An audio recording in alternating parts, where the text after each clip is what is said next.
उन्होंने गाजीपुर का नाम लिखा है अपनी डायरी में और वो शब्द है चांचू। गाजीपुर का नाम चांचू। कहीं कहीं किताबों में चेंचू भी मिलेगा। तो ये चांचू क्या है, गाजीपुर क्या है, चांद का मतलब क्या होता है।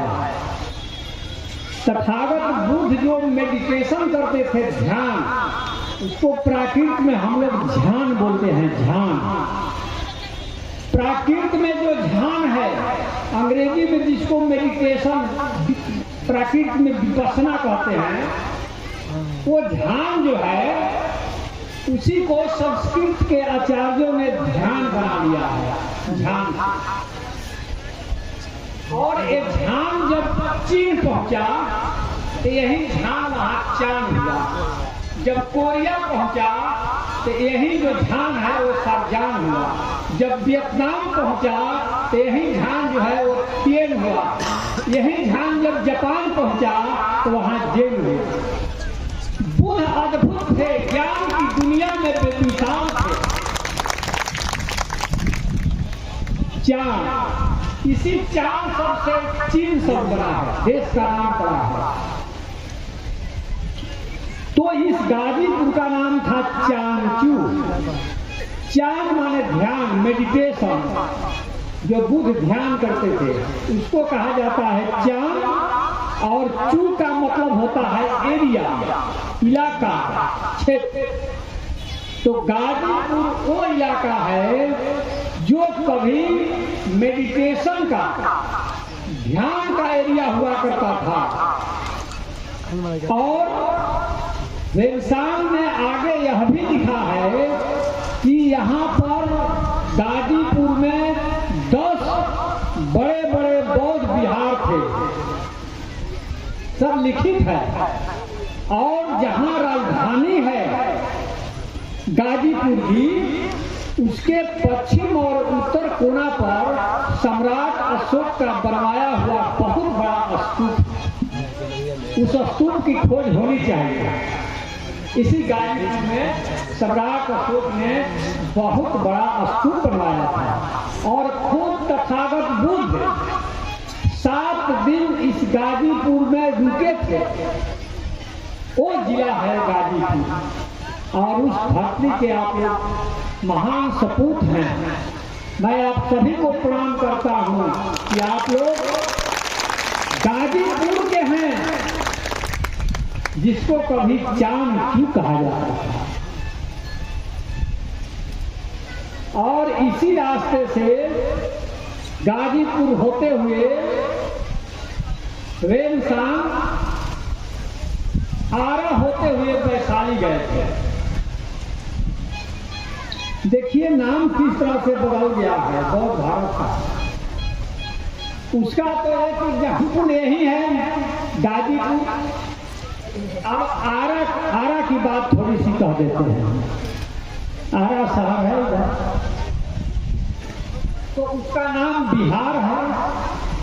बिहार का मतलब कि जिस सूबे के चप्पे चप्पे पर बिहार है, तो आरा में भी बिहार है। आरा, तब आरा का नाम, ये आरा नाम 2 नंबर का है, डुप्लीकेट है। ओरिजिनल नाम क्या है? आराम नगर। आराम नगर उसी को कहा जाता है जिस नगर में बहुत सारे बौद्ध विहार हैं। आराम का एक ही अर्थ होता है पाली प्राकृत में, बौद्ध विहार। तो आरा कभी बौद्ध विहार का नगर था, बहुत सारे वहां बौद्ध विहार थे, इसीलिए उसका नाम था आराम नगर। और यह बात जो मैं कह रहा हूं कि यह लिखित सबूत के आधार पर कह रहा हूं। हम लोगों को एक जैन मूर्ति पर अभिलेख मिलता है मसार से। मसार जो गांव है वो आरा से 6 मील पश्चिम है।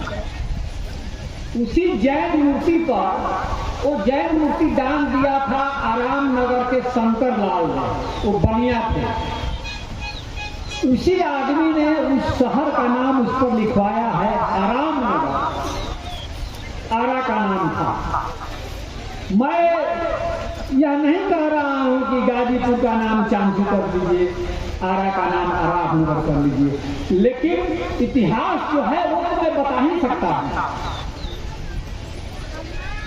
तो भीमसानी जब गाजीपुर से होते हुए आरा पहुंचे तो देखे कि आरा में सम्राट अशोक का बहुत ऊंचा स्तंभ था और उसके आगे बहुत बड़ा स्तूप बना था। उसने पूरा वर्णन किया है और कहा कि मसार से 6 मील पूरब है आराम नगर आरा। तो सम्राट अशोक का जो आरा में पिलर था वो तो अभी नहीं मिला, हालांकि हमको पता है कि वो कहाँ है, लेकिन मैं बताऊंगा नहीं, इसलिए कि अभी मेरा भाषण जो है रिकॉर्ड हो रहा है। लेकिन जो स्तंभ के ऊपर सिंह की मूर्ति थी वो मूर्ति मिल गई है। कहाँ से? मसार से। वो मूर्ति है कहाँ अभी? फिलहाल पटना म्यूजियम में। तो अंग्रेज आए तो कहे कि भाई ये कौन सा शहर है? तो आरा की जनता भोजपुरी बोलती थी, तो भोजपुरी में बताई कि आरा है। तो अंग्रेज सब समझा कि शहर का नाम आरा है, तो वो अंग्रेजी में लिखा ARRAH आरा है। अभी भी हम लोग स्टेशन पर देखते हैं ना तो आरा नहीं लिखा रहता है, ARRAH आरा है। अंग्रेज समझा कि इसका नाम नहीं है आरा, लेकिन वो आराम नगर। सासाराम में भी आराम था, बौद्ध बिहार था, उसी नाम पर सहस्राम है। एक ऐसा आराम सहस्राम में था जहां 1000 बौद्ध भिक्षु रह सकता था। उसी रास्ते तो जीटी रोड बना था। सम्राट अशोक का तो शिलालेख वही है, उस पर चर्चा थोड़ी देर में करेंगे। असल में बातें बहुत हैं, 2-4 घंटा तो सासारामे में बोलने में लग जाएगा हमको, इसलिए आगे बढ़ते हैं। मैं ये कह रहा था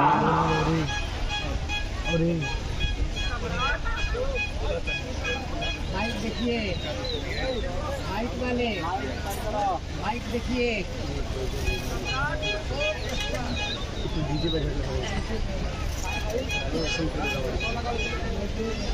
खत्म हो गया माइक।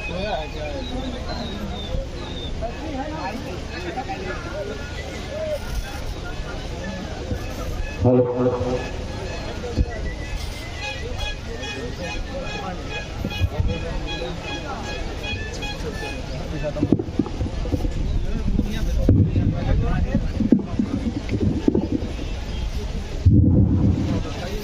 तो सम्राट अशोक के प्रेमियों, सम्राट अशोक कोई मामूली राजा नहीं था। पूरे भारत के इतिहास में एकमात्र ऐसा राजा सम्राट अशोक ही है जिसके सिद्धांत और उसूल पर चलने के लिए दुनिया के बड़े बड़े राजाओं ने सपना देखा।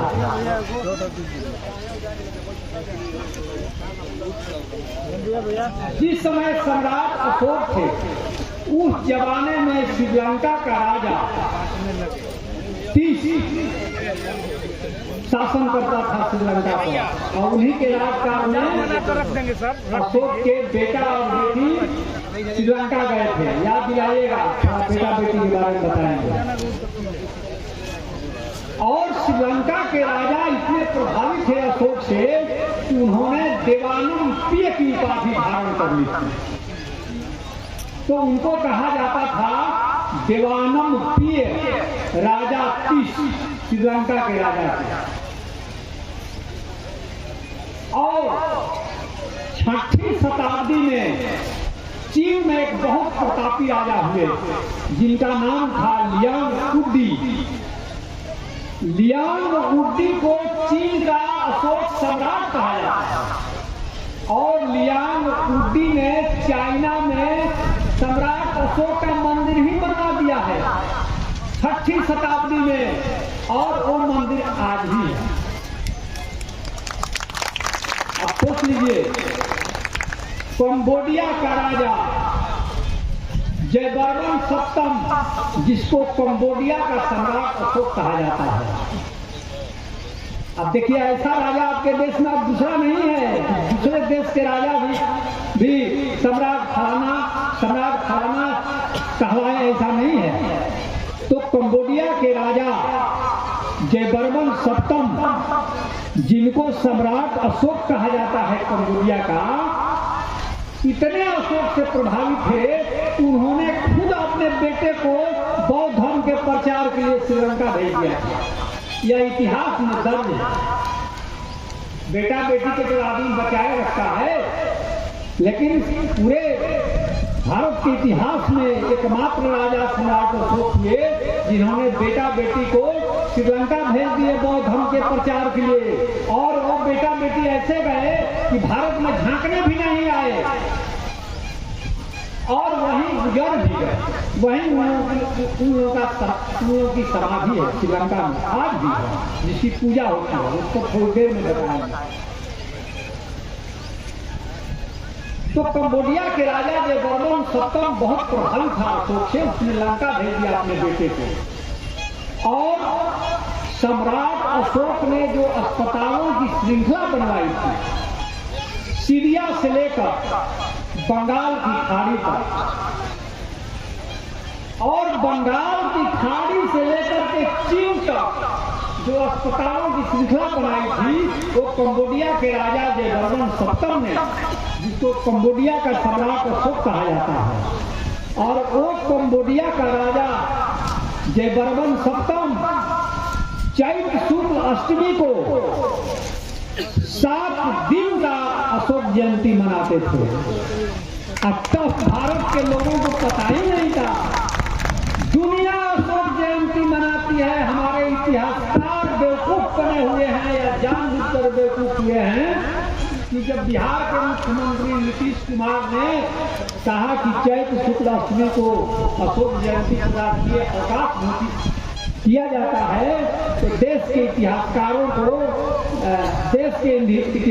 में अफरा तफरी मच गई और कहा कि कोई इतिहासकार जानता ही नहीं है कि सम्राट अशोक की जन्म तिथि कब है। तो नीतीश कुमार कैसे जान गए? खिल्ली उड़ाया। मैंने 4-5 दिन पहले नीतीश कुमार के सामने ये बात कही। यह विश्व इतिहास में दर्ज है कि जयवर्मन सप्तम, जिसको कंबोडिया का सम्राट अशोक कहा जाता है, वो खुद सम्राट अशोक की जयंती चैत्र शुक्ल अष्टमी को पूरे 7 दिन मनाते थे। और वह रिकॉर्ड में है। राहुल सांकृत्यायन की एक पुस्तक है दूध बौद्ध संस्कृति, उसमें भी यह बात लिखी हुई, आप लोग पढ़ सकते हैं।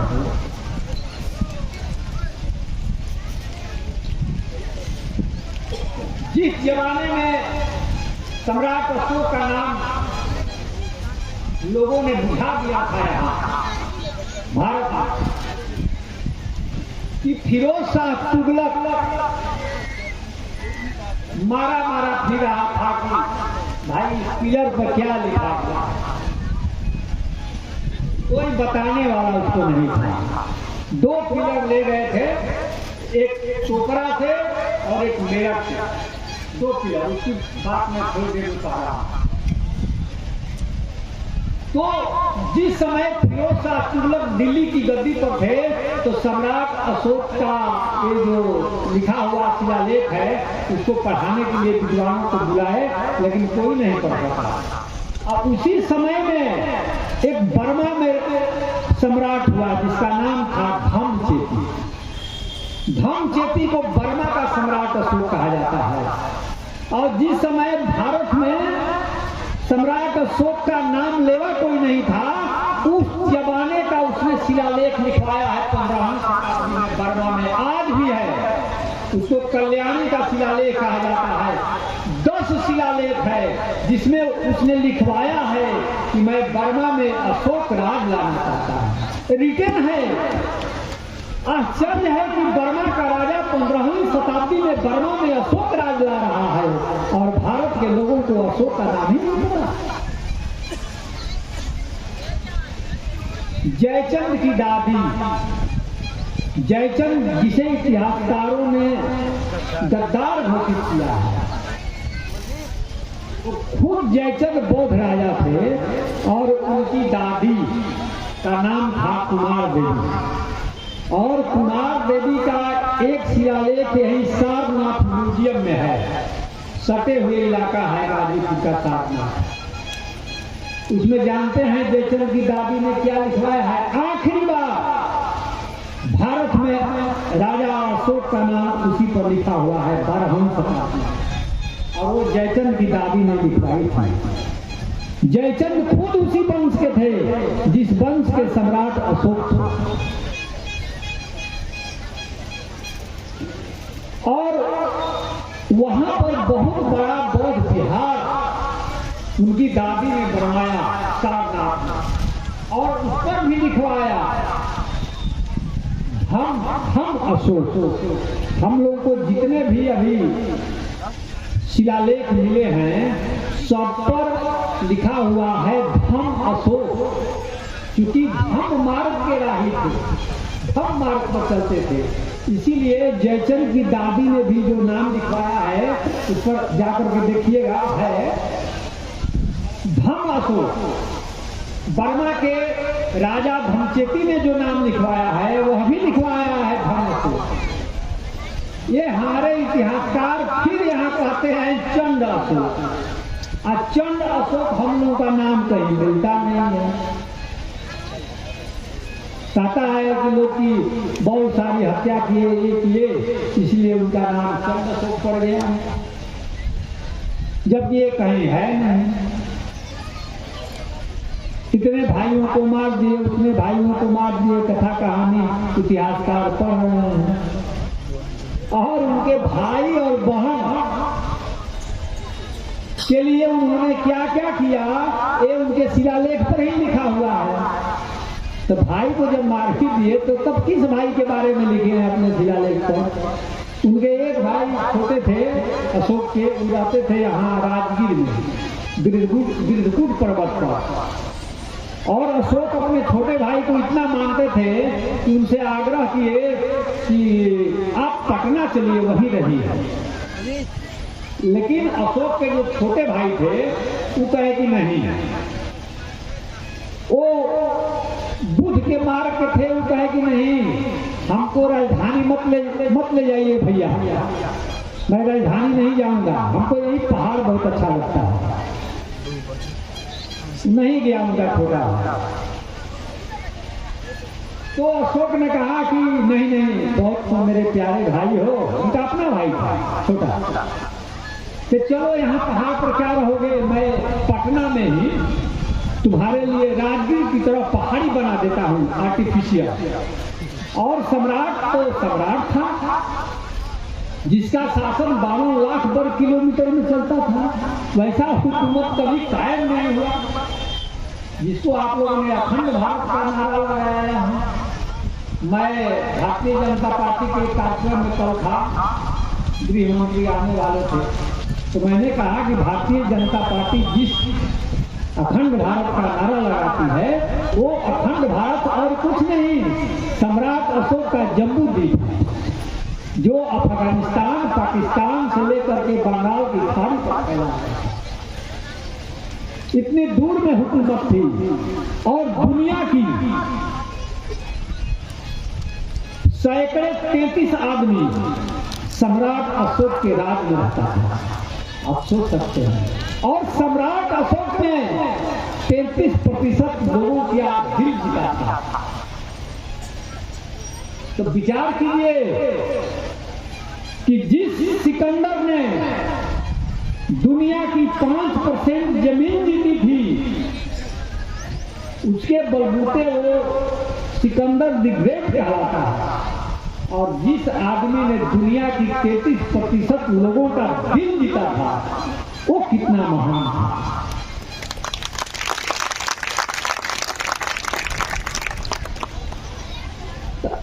बहुत सारी बात तो भूलते जा रहे हैं, पीछे जो कहे तो उसका डिटेल नहीं करता है, आप लोगों को याद दिलाना पड़ेगा क्योंकि सब छूटते जा रहा है आपको। बहुत सारी बातें आ रही हैं, जा रही हैं। इस बीच हजारों बातें आई मेरे दिमाग में, सोचे कि अब कह देंगे, वो हजारों बातें कहीं चल ही गई, लपटा हो गई, गुम हो गई। क्या क्या पीछे बोले ध्यान नहीं है। तो सम्राट अशोक की राजधानी यही पटना में थी। पटना 600 साल बाद सम्राट अशोक के निर्माण के 600 साल बाद एक चीन के यात्री पटना आए थे, उनका नाम था फाहियान। फाहियान जब पटना आया, सम्राट अशोक का राजभवन देखा तो लिखा कि ऐसा तो आदमी बना ही नहीं सकता है। और 600 साल बाद भी सम्राट अशोक का राजभवन पटना में जस का तस, जरा सा भी कहीं टूटा फूटा नहीं लिखा। दांत तले उंगली दबा दिया कि कितना सुंदर राजभवन है। और चंद्रगुप्त मौर्य के जमाने में मेगस्थनीज आया था तो चंद्रगुप्त मौर्य का राजभवन देखा। क्या देखा? देखा था कि जो राजभवन का स्तंभ है उस पर पीतल चढ़ा हुआ, सोना चढ़ा हुआ है, सोना, और चांदी के पक्षी से सजाया गया है। कहा कि जो फारस का राजधानी है, फारस साम्राज्य की, सुसा और एक बटान, कहा कि फारस का राजभवन कुछ भी नहीं है। पाटलिपुत्र के राजभवन के सामने सब फीका है। फारस साम्राज्य की राजधानी सुसा और एक बटान दिखा है। और सुसा और एक बटान, जिसको हम लोग फारस साम्राज्य कहते हैं, उसकी चौहद्दी जो थी वो सिकंदर के साम्राज्य से 40 गुना बड़ी थी। सिकंदर के साम्राज्य के 40 गुना बड़ा साम्राज्य था फारस साम्राज्य। उसकी राजधानी जो थी सुसा और एक बटान, वो पटना के जो राजभवन थे उसके समान बनना था, उसके समान ठीक है। लिखा मेगास्थनीज ने भी लिखा कि घर में ताले नहीं लगते हैं। ताला का आविष्कार तो भाई तब हुआ जब विश्वास हमारे और आपके बीच टूट गया। अगर ये विश्वास कायम रहता तो शायद ताला का आविष्कार नहीं होता दुनिया में। लेकिन मेगास्थनीज ने लिखा है कि मौर्यों के राजकाल में घर में ताले नहीं लगते हैं। लोग झूठ नहीं बोलते हैं, केस मुकदमे कम होते हैं, चोरी नहीं होती है, लिखा है। और यही तो सतयुग है। अगर सतयुग है तो वो मौर्य काल ही है। अगर कोई स्वर्ण युग है तो वह मौर्य काल ही है। और जो सोने की लंका जो है, जहां अशोक वाटिका थी, वो और कुछ नहीं, वो पाटलिपुत्र ही है। और जो रामायण की अशोक वाटिका है वो कुछ नहीं, वो अशोकाराम है, जहां पर तृतीय बौद्ध समिति पाटलिपुत्र में हुई थी। ये तो मन संचालक थे ही वहां कार्यक्रम में प्रवीण जी। मैंने मुख्यमंत्री को कहा कि प्राचीन काल में सम्राट अशोक ने पाटलिपुत्र में अशोकाराम बनवाया था, और एक आप आधुनिक काल में सम्राट अशोक के नाम पर कन्वेंशन के लिए ही, समिति कराने के लिए ही आपने सम्राट अशोक कन्वेंशन सेंटर बनवा दिया है। आपको बधाई। तो पाटलिपुत्र का राजभवन जब वर्णन करता है मेगास्थनी, तो लिखता है कि सोना और चांदी का मढ़ा हुआ है, वही सोने की लंका है। स्पुनर ने जब वो खुदाई कराई थी तो वो जो राजप्रसाद है वो जलाया गया था, वहां पर राख मिली है, ये सबूत है। सोने के अवशेष मिले हैं पाटलिपुत्र के खंडहरों से।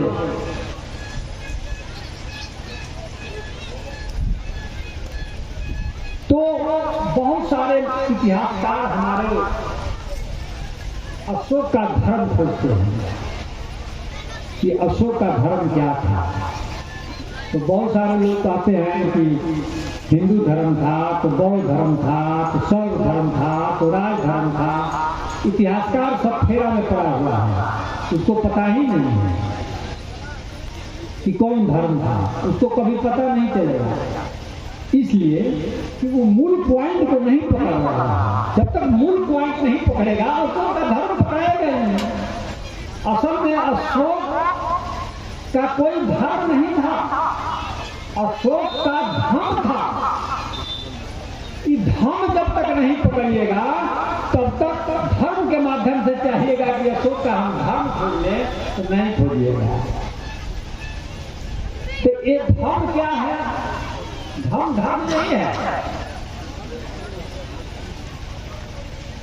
धर्म और धर्म में अंतर है। आज से 2300 साल पहले सम्राट अशोक हुए थे और 2300 साल पहले उन्होंने धर्म का अनुवाद करवाया है ग्रीक भाषा में। ग्रीक भाषा में उन्होंने धर्म का अनुवाद करवाया है और वो अनुवाद अभी भी है कंधार में। तो उन्होंने क्या अनुवाद करवाया है? बहुत बड़ा राजा थे ना, वो बहुत बड़ा इतिहासकारों का टीम था उनके साथ। ये जो बुद्ध का इतिहास गुम हो गया था, सारनाथ में, श्रावस्ती में, इधर बोध गया में, पिलर स्तूप जो बनवाए थे इतिहासकारों की टीम बनवाए थे। फिर पीछे वाला बात हमको भूल जाएंगे, किसका है भूलिए, आगे बढ़ जा रहे हैं। कंधार में मिला है, याद दिलाते रहिएगा तो भूलते जाएंगे ना, बहुत सारी चीजें आ रही हैं। तो उन्होंने जो ग्रीक में अनुवाद करवाया है वो करवाया है यूसेबिया, और यूसेबिया का मतलब होता है करुणा और प्रेम। क्योंकि ग्रीक भाषा में धर्म को थ्रिसिकिया कहा जाता है, थ्रिसिकिया। तो अगर धर्म उनका धर्म रहता तो अनुवाद थ्रिसिकिया कराते, लेकिन उन्होंने यूसेबिया कराया। इसका मतलब कि धर्म और धर्म में फर्क है, और ये फर्क जब तक इतिहासकार नहीं समझेंगे तो अशोक का धर्म उनको नहीं समझ में आएगा।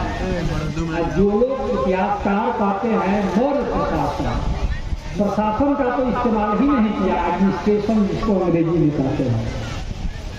सम्राट अशोक ने प्रशासन शब्द का कहीं इस्तेमाल नहीं किया, अनुशासन। मौर्य अनुशासन कहिए, प्रशासन नहीं। प्रशासन में तो फोर्स है, कर्फ्यू है, ईडी है, सीबीआई है, पकड़ करके जेल में ले जाएगा। इस तरह का शासन नहीं है, अनुशासन। इतिहासकारों ने, भारत के इतिहासकारों ने भूल की है, मौर्य प्रशासन कहता, और इतिहासकार तुले हुए हैं शूद्र बताने के लिए। घूरा पर से मूरा उठाया कि मूरा से मौर्य बना। हाँ, आप कोई इतिहासकार से पूछिए कि भाई मूरा से मौर्य शब्द बनेगा कैसे? न पाली में बनेगा, न प्राकृत में बनेगा, न संस्कृत में बनेगा। और यही उल्टा पुल्टा इतिहास भारत के बच्चों को पढ़ाया जा रहा है, चाहे बीएचयू हो, चाहे जेएनयू हो।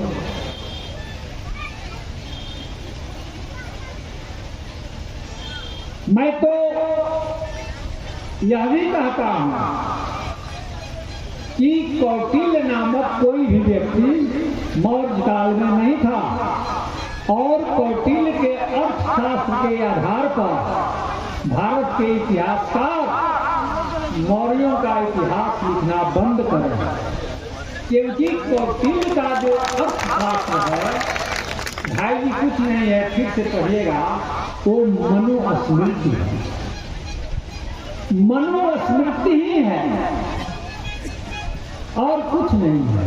और उस आधार पर इतिहासकारों ने मौर्य काल का इतिहास लिखा है। सम्राट अशोक के शिलालेख पर जिस व्यक्ति का नाम लिखा है उस आदमी का नाम था चप्पड़।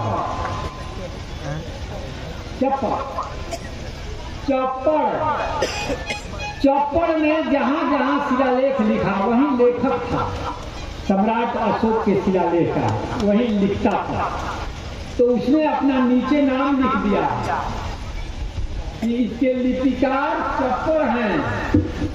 हो सकता है कि चप्पड़ के आधार पर ही इन लोगों ने चार्ट बनाया, अर्थशास्त्र बनाया।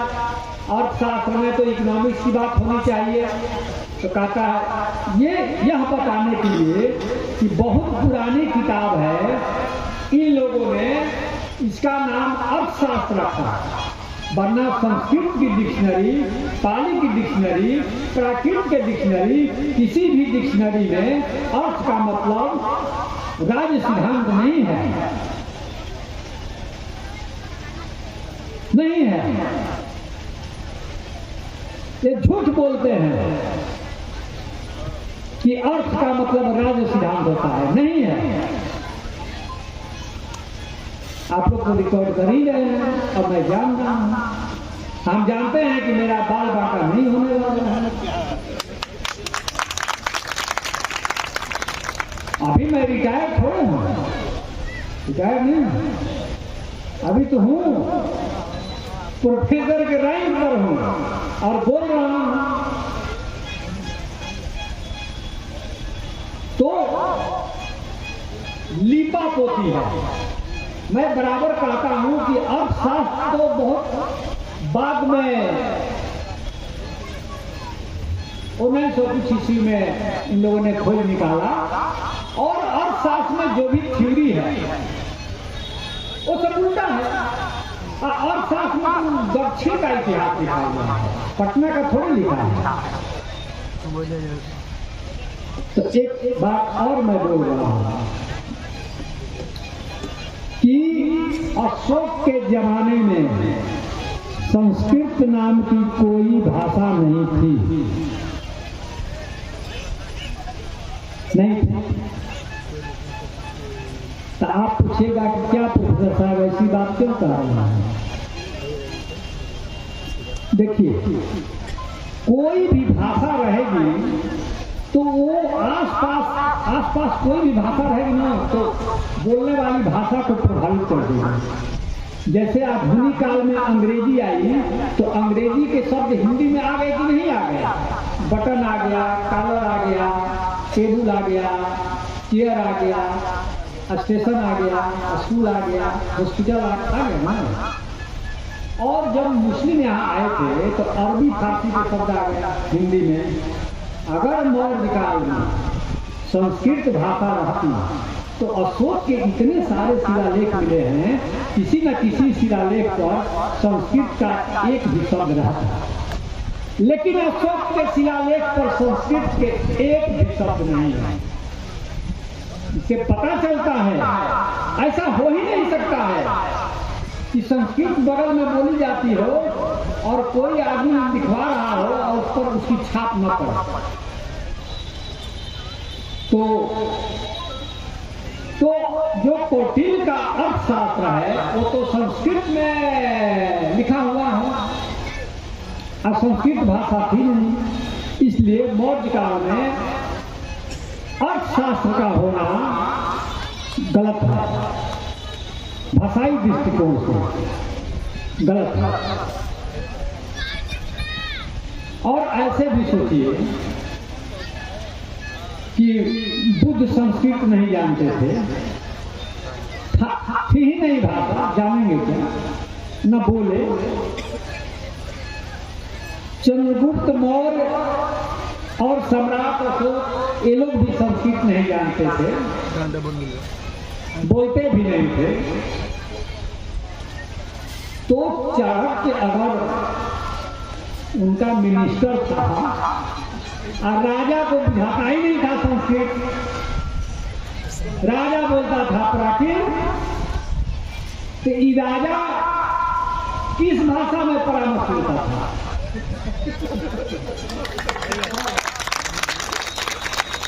मंत्री बोले कुछ कौटिल्य को प्राकृत नहीं आता था, इसलिए कि कौटिल्य की किताब में प्राकृत का कोई शब्द ही नहीं है, संस्कृत में लिखा है।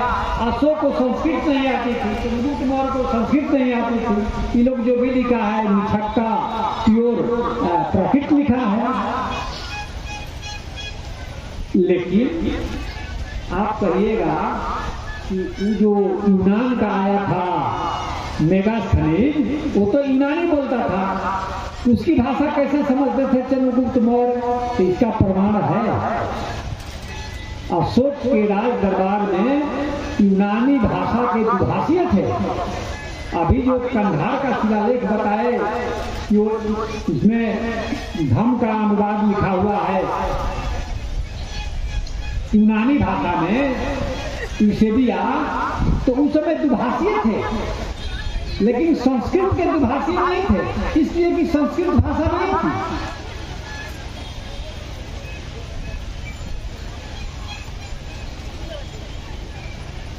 एक बार और बोल देता हूँ।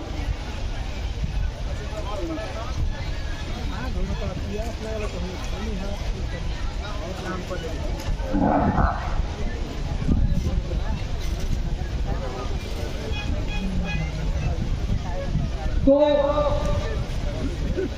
अब थोड़ा सा बौद्ध भारत,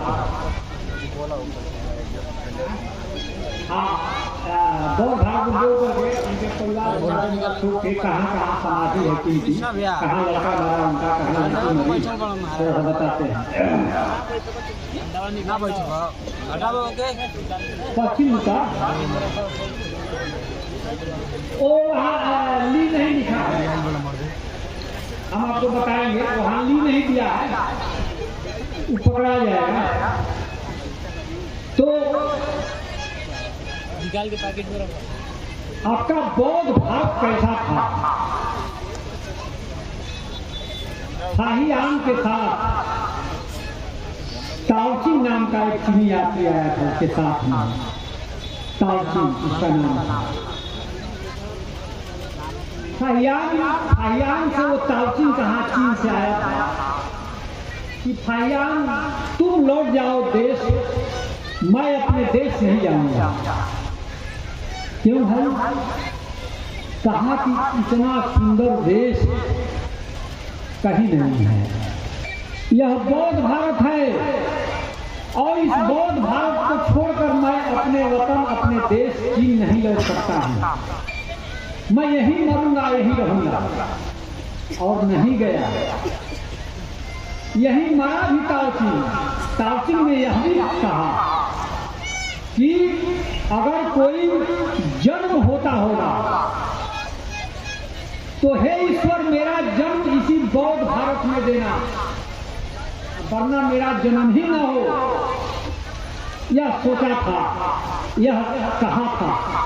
अब कैसा था बौद्ध भारत? आप सोच सकते हैं कि चीन, जापान और कोरिया के डिक्शनरी में भारत को ही स्वर्ग कहा जाता है, बौद्ध भारत को स्वर्ग कहा जाता है। आज भी चाइनीज भाषा पढ़िएगा तो चाइनीज भाषा में स्वर्ग को, जैसे अंग्रेजी में स्वर्ग को हिवेन कहा जाता है, फारसी भाषा में जन्नत कहा जाता है, उसी तरह चाइनीज भाषा में स्वर्ग को थियानयू कहा जाता है। माने भारत माने स्वर्ग। चीन, जापान और कोरिया तीनों देश के लोग भारत को ही स्वर्ग कहते हैं, और हम भारत के लोग आसमान में स्वर्ग छोड़ गए। ये था आपका मुल्क, ये था आपका देश। आप सोच सकते हैं कि कैसा रहा होगा बौद्ध भारत, कैसा रहा होगा यहाँ का शिक्षा केंद्र। आज वो हार्वर्ड और ऑक्सफोर्ड यूनिवर्सिटी विश्व पटल पर छाए है। एक जमाना में जब नालंदा विश्वविद्यालय था,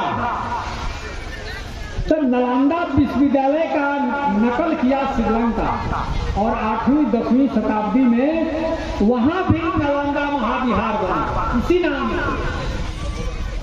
वहां ये यूनिवर्सिटी नालंदा में बनी, आज भी है नालंदा महाविहार। तिब्बत में 15वीं शताब्दी में तिब्बत में नालंदा महाविहार बना। 18वीं शताब्दी में भूटान में नालंदा महाविहार बना, और आज 21वीं शताब्दी में जापान जैसा डेवलप देश नालंदा महाविहार बनाया है 21वीं सदी में। आप सोच सकते हैं कि नालंदा की धारा कभी रुकी नहीं है। ये बौद्ध भारत के लोग बड़े पढ़वैया थे, बड़े पढ़ाकू थे। इधर 2003 ईस्वी में ये वहां पर एक शाक्य बौद्ध मठ है। अभी मुखिया जी कहते हैं कि सर शाक्य जो हैं ये नेपाल से आए हैं, जो हमारे केशव मान शाक्य साहब। देखिए ये भी शाक्य ही हैं, ये नेपाल के हैं। अभी हम तिब्बत में आपको शाक्य मठ में ले जा रहे हैं, और शाक्य भारत में भी है। तो मुखिया जी कहते हैं कि ये शाक्य सर इंटरनेशनल कास्ट है क्या, उनकी हो सकता है। मैं तो नहीं अभी कुछ कहूँगा, लेकिन तो है तो शाक्य नेपाल।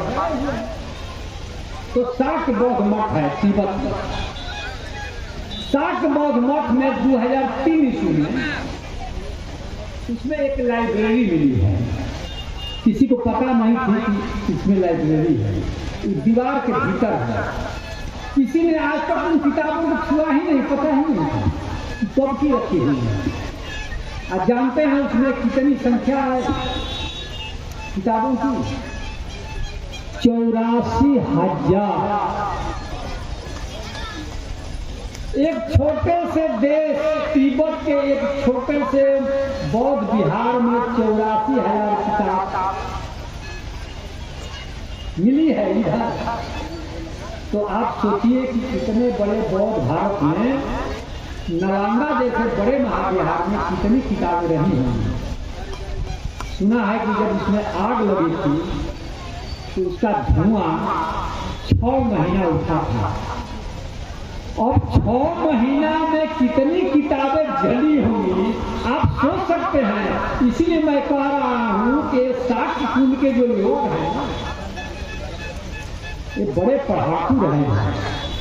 ये बौद्ध लोग, बहुत सारे लुटेरे आए हमारे देश में। कोई सोना लुटा, कोई चांदी लुटा, कोई कुछ लूट करके चला गया।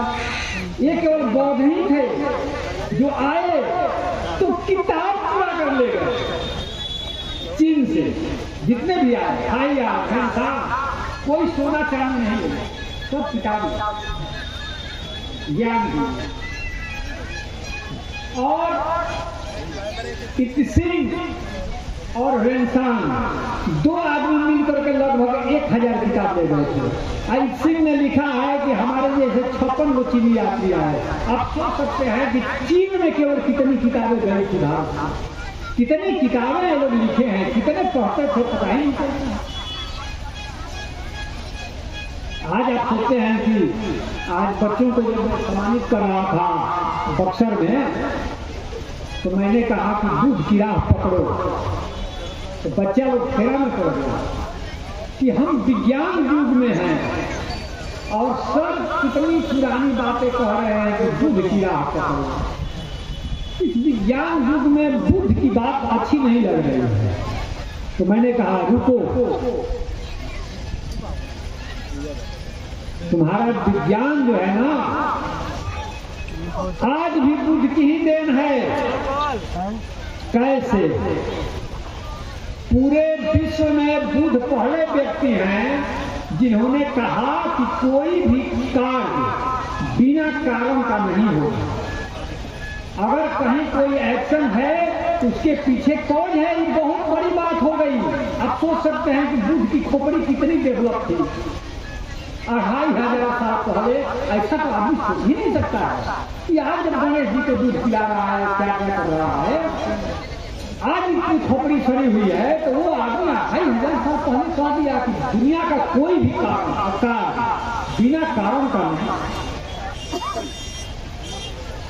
और यूरोप जिसमें इंग्लैंड है, जर्मन है, फ्रांस है, हॉलैंड है, बड़े बड़े देश हैं,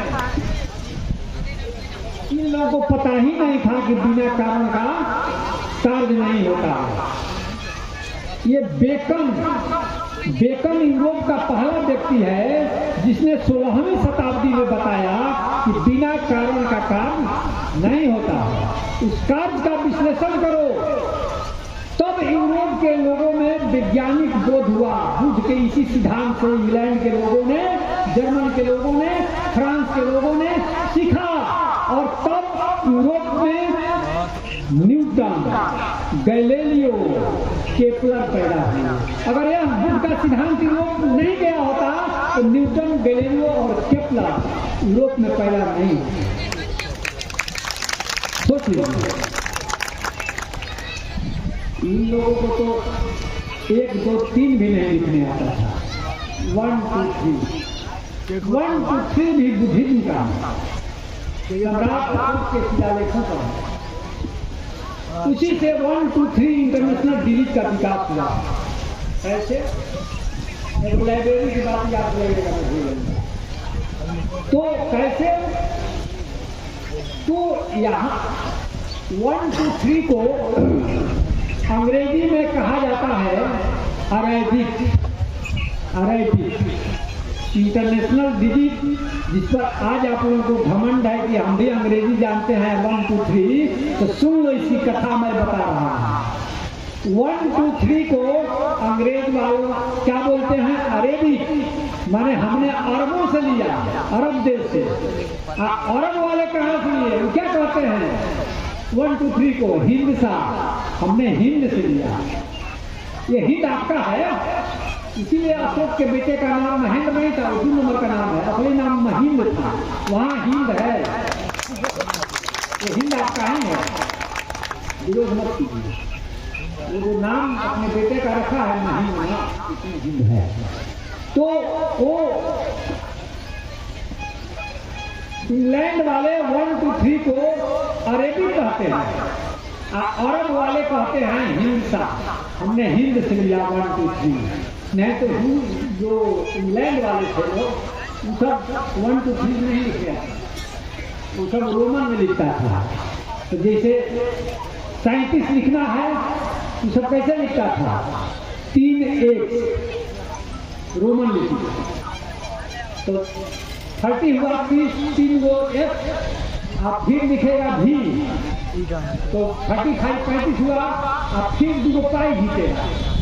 एक हाथ का लिखिएगा, मूर्खा, एक हाथ का लिखिएगा 35, तो तुम्हारा व्यवसाय या दुकानदारी चलेगी, कितना बड़ा बही खाता बनाओगे, तब तो दुकानदार भाग जाएगा, ग्राहक भाग जाएगा तुम्हारी दुकान से। एक दुकान लिखोगे 35, अरे छोटे में लिखो 3 का, ये भाग जाएगा 3 का। तो जब यह इंग्लैंड पहुंचा, यूरोप पहुंचा 1 2 3, तो ये 12वीं शताब्दी में पहुंचा, अरब में 7वीं शताब्दी में। तो 12वीं शताब्दी में जब 1 2 3 इंग्लैंड गया, तो जल्दी जल्दी गिनती होने लगी ना, पैसे की, तौल की, हम लोग नहीं लिखना पड़ा था। तो वहाँ पर व्यापारिक क्रांति हो गई 12वीं शताब्दी में यूरोप में। इसके बाद वहाँ औद्योगिक क्रांति आ गई 12वीं शताब्दी से। इसके बाद वहाँ वैज्ञानिक क्रांति आ गई। तो अब सोच लीजिए कि बुद्धिज्म का कितना बड़ा कंट्रीब्यूशन है। जिस चीज को आप लाइब्रेरी कहते हैं,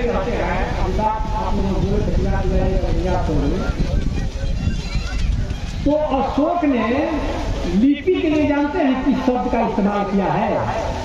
लिपि कहा जाता है अंग्रेजी में स्क्रिप्ट,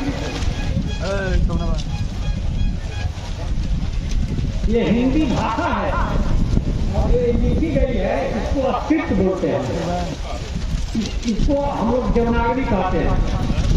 तो अशोक ने इस लिपि के लिए जो शब्द का इस्तेमाल किया है वो है लिपि, लिपि, LIBI, लिपि। लिपि माने लिपि। और जब लिपि का आविष्कार हो जाएगा तभी तो किताब दिखाएगी। तो इसी लिपि से LIBI से लैटिन भाषा में किताब को कहा जाता है लिबर, LIBER, माने जो लिपि से लिखा जाए तो वह किताब हो गई लिबर। तो लैटिन भाषा में लिबर, और जहाँ किताबों का जमावड़ा हो वो लाइब्रेरी। तो सम्राट अशोक से देख लीजिए कि सम्राट अशोक के लिपि से सीखा लैटिन वालों ने किताब लिखना लिबर, और उसी से इंग्लैंड वालों ने लाइब्रेरी बनाना सीखी लिपि। पहले लिपि का आविष्कार होगा तब किताब लिखी जाएगी, और जब किताब लिखी जाएगी तब उसका कलेक्शन होगा। तो इतिहास इधर से जा रहा है, सम्राट अशोक की तरफ से जा रहा है इंग्लैंड, न कि इंग्लैंड से इधर आ रहा है। ये भारत के लोग मूर्ख बने हुए हैं, ये इतिहासकार मूर्ख बना रहे हैं। क्यों? हम तो कहते हैं कि जो पुलिस शब्द है, पुलिस, उकार ल में हर्ष की मात्रा और दंत स। ये पुलिस शब्द खुद सम्राट अशोक की। आप लोग पढ़ रहे हैं कि अंग्रेजी का है, अंग्रेजी का है, पुलिस आई, पुलिस आई। मैं तो कह रहा हूं कि सम्राट अशोक के शिलालेख पर पहली बार हम लोगों को पुलिस शब्द मिलता है। ठीक इसी रूप में जरा सा भी वंश मात्र भी फर्क नहीं है। पुलिस, पुलिस सीधे लिखा है अभिलेख पर। अब पुलिस का मतलब क्या होता था? राज्य के कर्मचारी अशोक के जमाने में। अब एक बहुत बड़ी बात दिमाग में आई, उधर से निकल गई, याद आएगी नहीं आएगी क्या पता। तो पुलिस शब्द जो है, तो मैं ये कह रहा था कि सम्राट अशोक के कुछ परिवार के लोग बताए कि चर्चा होनी चाहिए। महेंद्र से, तो अभी पटना गए थे तो मैंने बताया कि जो अशोक के बेटे महेंद्र थे, जिसको संस्कृत भाषा में महेंद्र कहा जाता है, तो वो रहते थे भिखना पहाड़ी, मोहल्ला है पटना का। तो भिखना पहाड़ी उसका नाम इसलिए पड़ा कि सम्राट अशोक ने अपने छोटे भाई के लिए वहां पर राजगीर की तरह एक पहाड़ी बनवा दी थी। लेकिन उनका छोटा भाई को राजपाट से मोह था नहीं, वो आया ही नहीं राजगीर छोड़कर के। कहा कि भैया राजगद्दी संभालिए, हमसे काम मतलब। उनके सम्राट अशोक के घर में बड़े बड़े साधु हुए, उसमें से एक छोटा सा उनका भाई भी साधु था, तो नहीं आया पटना। तो सम्राट अशोक के जो लड़के थे महीन, वही उसमें रहते थे भिखना पहाड़ी पर। तो उस जमाने में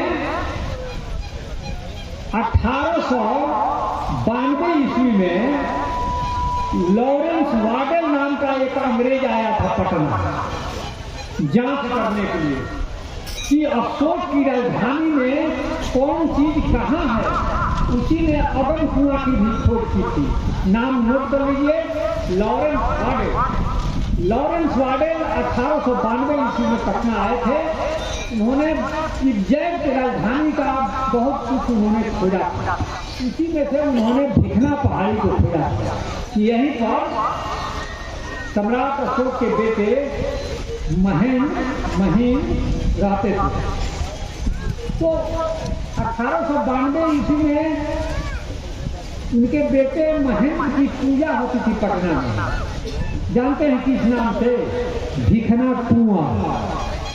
भिखना कुंवर की वहां मूर्ति लगी हुई थी भिखना पहाड़ी में। कुंवर माने कुमार। अशोक के जमाने से ही तो मौर्य से कुमार सब चला। अशोक भी कभी उज्जैन के कुमार थे। कुमार अब भिखना माने भिखू। भिखू कुमार कौन था? महेंद्र। उन्हीं को भिखना कुंवर कहा जाता था। और 1892 ईस्वी में पटना में महेंद्र खेर की पूजा होती थी। वो मामूली आदमी नहीं था, वो राजा का बेटा ही नहीं, वो महाखेर था, वो बहुत ऊंचाई का आदमी था।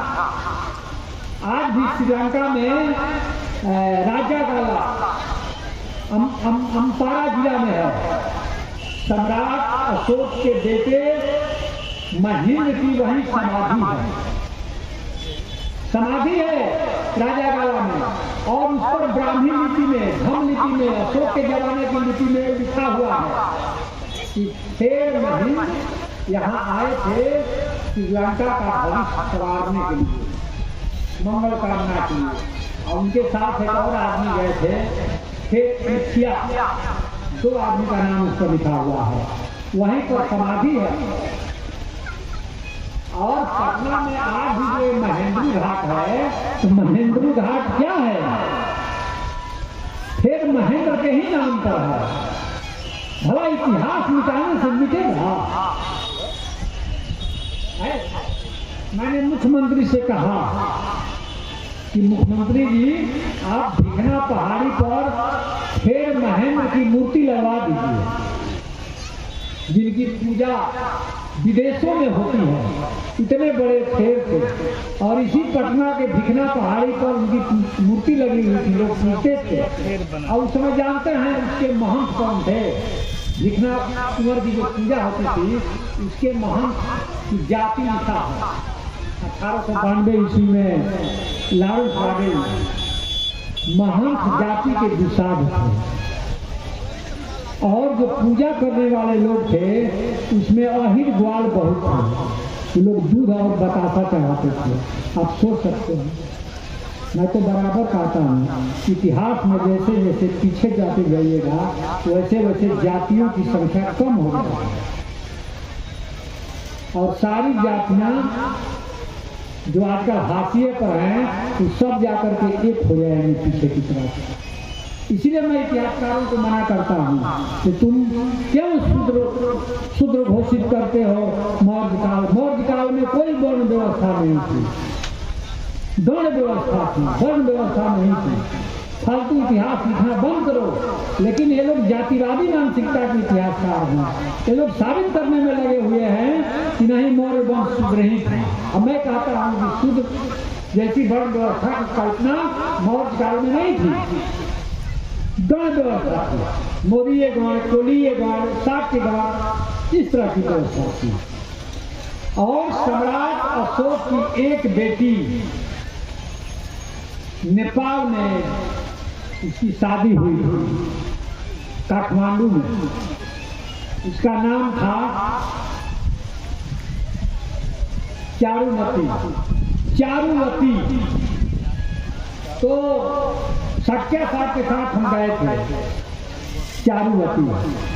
तो चारुवती का स्तूप को वहाँ धंधो स्तूप कहा जाता है। वहीं उनका निर्वाण स्थल है, वहीं समाधि स्थल है। तो बहुत दिनों तक हम लोग के पास प्रमाण नहीं मिला था कि सम्राट अशोक की जो बेटी थी चारुवती, वो दूसरी पत्नी की थी। अभी तक मैं जो इतिहास की जानकारी है वो बता रहा हूँ, अभी मैं बदलूंगा इसको। तो चारुवती का प्रूफ हम लोग को नहीं मिला था, लेकिन 2003 ईस्वी में 8.5 किलो वजन का एक ईंट मिली है वहां से 2003 ईस्वी में।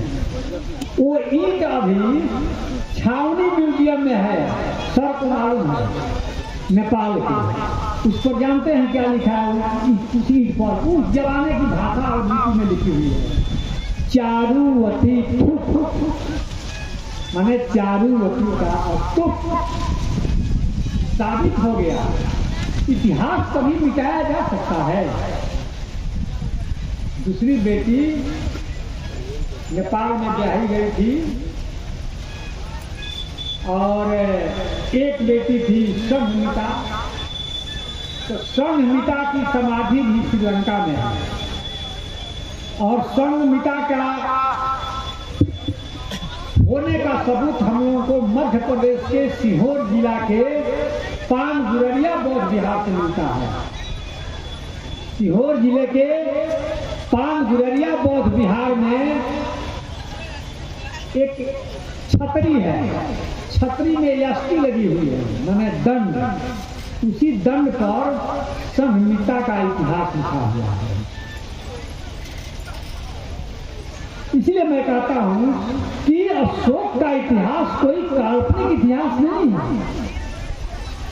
इसका तो हम लोगों के पास आर्कियोलॉजिकल सबूत है सबका।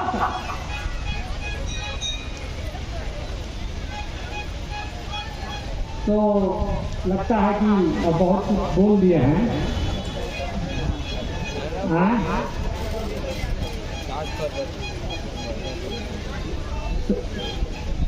हाँ, हो रही थी सासाराम शिलालेख पर।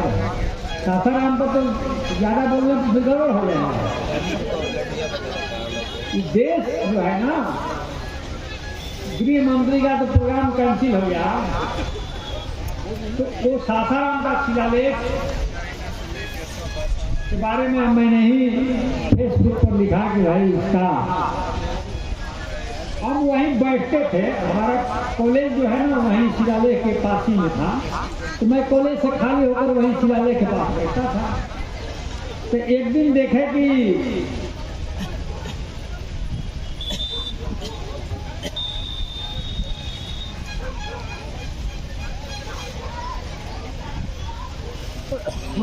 तो ये जो पर्ची आई है, माता का नाम, पत्नी का नाम, तो एक चीज बता देते हैं। हम ज्यादातर आर्कियोलॉजिकल एविडेंस में ज्यादा विश्वास करता हूँ। 2 नंबर का इतिहास बहुत कुछ लिखा गया है, गलती 99 भाइयों को मारे तो चंद अशोक कहलाए, तो एक ओ, हाँ, तमाम किस्म की किंवदंतियां अशोक के साथ जुड़ी हुई है। बहुत सारी महिलाओं की हत्या करा दी, माने अनठिकानी बात इन लोगों ने लिखा। जबकि अशोक के शिलालेख में लिखित है कि सम्राट अशोक ने महिलाओं के लिए अलग से डिपार्टमेंट बनवाया था, लिखा हुआ है। महिलाओं के कल्याण के लिए सम्राट अशोक ने अलग से मंत्रालय बनवाया था।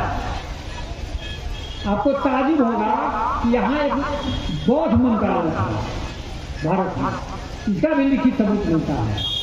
और बौद्ध मंत्रालय का कैबिनेट ब्रांच का मिनिस्टर होता है श्रवण मंत्रालय। तो इस तरह का अनठिकानी इतिहास बहुत लोगों ने लिखा है, इसलिए उस डिबेट में नहीं पढ़ना है हम लोगों को। हालांकि जो हम लोगों को अशोक की एक रानी का नाम मिलता है कारुवाकी, और उसके एक लड़के का नाम मिलता है तीवर, जिसकी समाधि सिरपुर में है, सिरपुर में, छत्तीसगढ़। तो सिरपुर की खोज तो इधर हुई, और सिरपुर की खोज हुई इसके वेंसांग की डायरी के आधार पर। मैं तो कह ही रहा हूँ कि अगर सम्राट अशोक ये क्या कि जहाँ जहाँ बुद्ध भगवान गए थे वहाँ वहाँ उन्होंने स्तूप, चैत्य या स्तंभ खड़ा करा दिए। वो अगर स्तंभ नहीं रहता तो फहियान और वेंसांग इंसान क्या पता, नहीं पता। और फहियान वेंसांग उसी आधार पर अपनी डायरी लिखे। अब फहियान वेंसांग अगर अपनी डायरी नहीं लिखे होते तो जनरल कनिंघम को कहाँ से मिलता सारनाथ सरोवर बोध गया? ये सब तो खत्म हो गया था। बोध गया में जो मंदिर है महाबोधि मंदिर, तो वो तो जमीन के नीचे था और उसका नाम उल्टा रख दिया। वहाँ गौतम बुद्ध को बोध आया, लेकिन ये लोग नाम रख दिया कि बोध गया, नामे उल्टा कर दिया।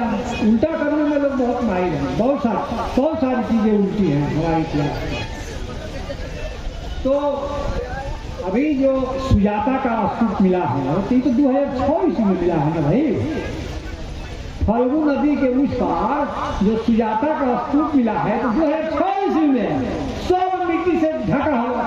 अब उतना ऊंचा महाबोधि टेम्पल है, अब उसको पता नहीं था कि यहाँ टेम्पल है, पता ही नहीं था लोगों को, सब ढक दिया। बहुत सारी चीजों का रूप परिवर्तित हो गया है, बहुत सारी चीजों को ढक दिया गया है। वो तो ये अलेक्जेंडर कनिंघम बड़ा मेहनत कर करके श्रावस्ती सारनाथ का तो सारा ईंटा ढोकर ले गया था। क्या पता था कि यहाँ बुद्ध भगवान ज्ञान दिए थे, और कब दिए थे इसको हम लोग कहते हैं गुरु पूर्णिमा। एक बुद्ध पूर्णिमा है और एक गुरु पूर्णिमा है, दोनों में अंतर जान जाएंगे। बुद्ध जिस दिन जन्मे और निर्माण प्राप्त किए वो है बुद्ध पूर्णिमा, और जिस दिन वो ज्ञान दिए थे सारनाथ में उसको कहा जाता है गुरु पूर्णिमा। उसी दिन गुरु के नाते बुद्ध ने ज्ञान दिया था सार्वजनिक रूप से। और वो महीना कौन है? जुलाई। ध्यान रखिए, जुलाई अंग्रेजी के हिसाब से जुलाई पड़ेगा।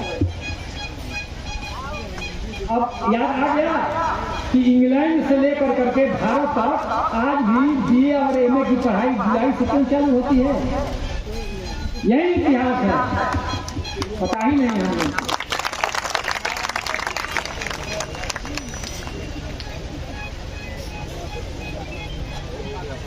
पढ़े जहाँ करना है, लेकिन जुलाई में हम लोग भी एमए में पढ़े हैं।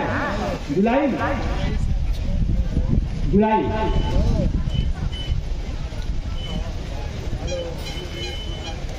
तो ये सब तो गायब हो गया था। ये सब तो सम्राट अशोक के चलते सब सामने आया। तो चलिए, बात तो खत्म होगी नहीं, यही बात निकालेगा तो फिर बात निकल जाएगी। हाँ, तो बोध गया, बोध है, ऐसा तो पता नहीं, उल्टा चीज बहुत सारा हमारे दिमाग में होगा। तो बात निकल गई। आइए लोग जो कहता है ना कि ताजमहल सबसे बढ़िया है, फिर से जा करके महाबोधि टेम्पल को आप देखते हैं।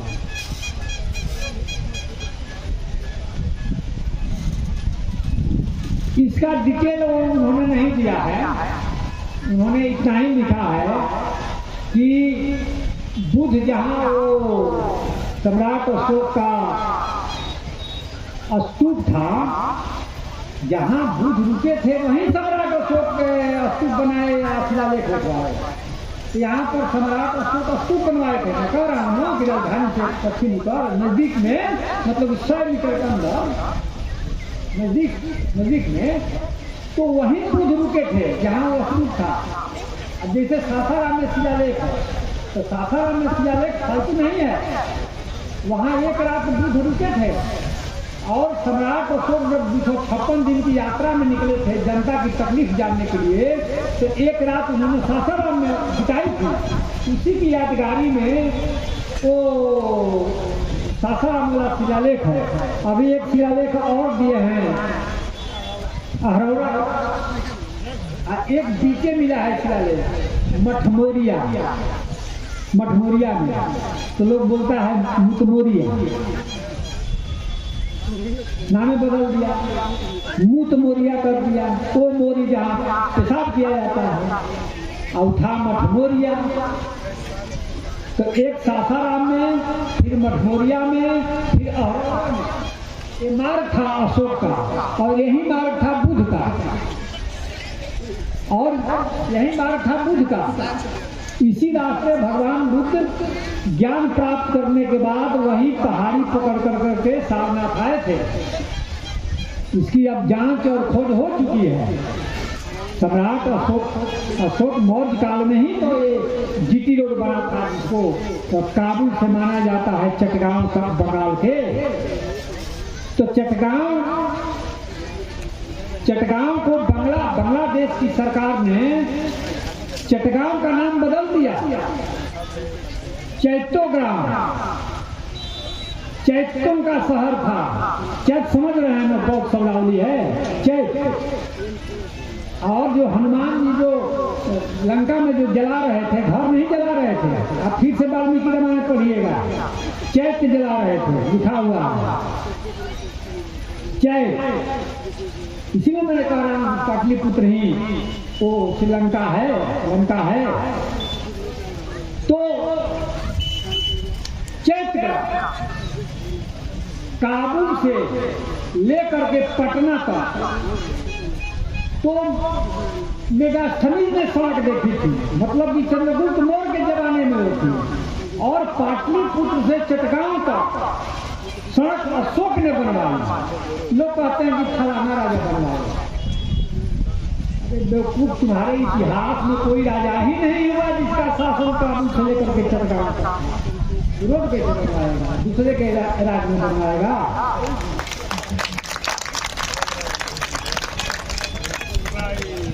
तो एक मांग यह की जा रही थी कि भाई इस सड़क का नाम अशोक के नाम पर अशोक पथ किया जाए।